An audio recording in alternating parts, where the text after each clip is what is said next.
Salut toi, j'espère que tu vas bien. Aujourd'hui, on va parler de fond de teint. Parce que oui, je sais qu'il est très difficile de trouver un bon fond de teint. Quand on arrive chez Sephora, on est face à une multitude de couleurs, de textures, de marques, de nouveautés. Donc aujourd'hui, je vais t'expliquer et te montrer comment trouver le bon fond de teint en fonction de tes besoins, que ce soit pour corriger ou illuminer ton visage.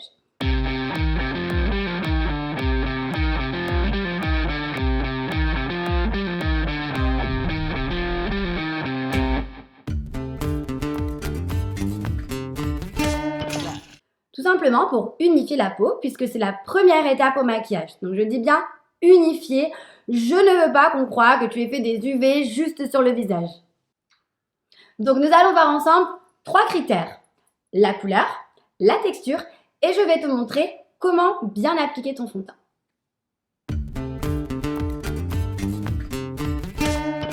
Dans un premier temps, il faut savoir reconnaître si tu as un teint chaud ou froid. Chaud, c'est plutôt type méditerranéenne, tu bronzes facilement, tu as une peau mate, avec une dominante de jaune. Alors que froid, c'est un type plus nordique, avec une peau à dominante de rose. La plupart du temps, ce sont les peaux qui ne bronzent pas ou qui sont réactives au soleil. Il existe 2 bases de fond de teint, la base jaune et la base rose. Les filles à la peau noire, choisissez un ton orangé et un fond de teint un peu plus clair que votre couleur de peau. Je ne veux plus voir de test réalisé sur la main ou à l'intérieur du poignet. On fait le test au niveau de la mâchoire. Donc, juste ici. Et le but, c'est qu'il y ait le moins de démarcation possible entre votre couleur de peau naturelle et votre cou. Si vous hésitez entre 2 fonds de teint, choisissez toujours le plus clair. Si vous avez une jolie peau, sans imperfection, ou une peau mature, choisissez un fond de teint fluide. Si votre peau est sèche, la texture crème peut apporter beaucoup plus de confort. Maintenant, si vous avez tendance à avoir comme moi quelques petites imperfections, prenez un fond de teint plus couvrant et surtout sans huile.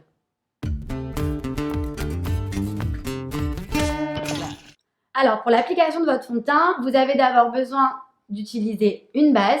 Donc, moi, j'ai une Make Up Forever ou la Laura Mercier. Donc, je l'ai déjà appliqué sur le visage. Ensuite, votre fond de teint. Donc, aujourd'hui, j'utilise le Make Up Forever.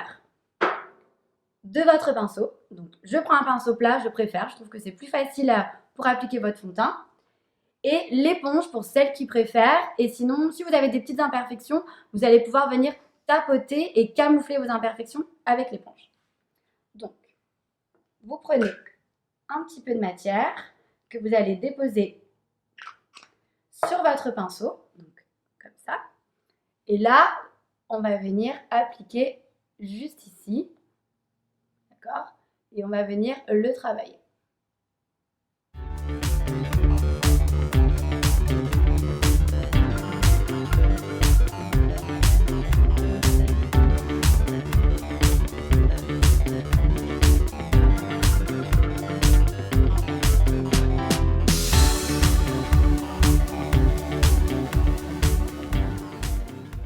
Si comme moi tu as des imperfections, on va pouvoir venir les camoufler avec la petite éponge. Pour ça, tu reprends ton fond de teint, juste une goutte sur la main, pas plus. Donc, on prélève un petit peu de matière. Voilà, juste ça. Et on vient camoufler juste en tapotant en fait sur les imperfections. Donc, un petit peu ici.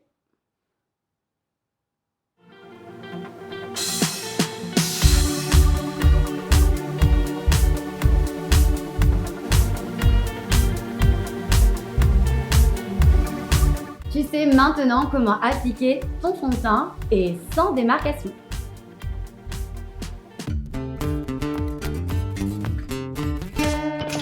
Moi, ce que j'utilise, c'est le Fenty Beauty et le Laura Mercier.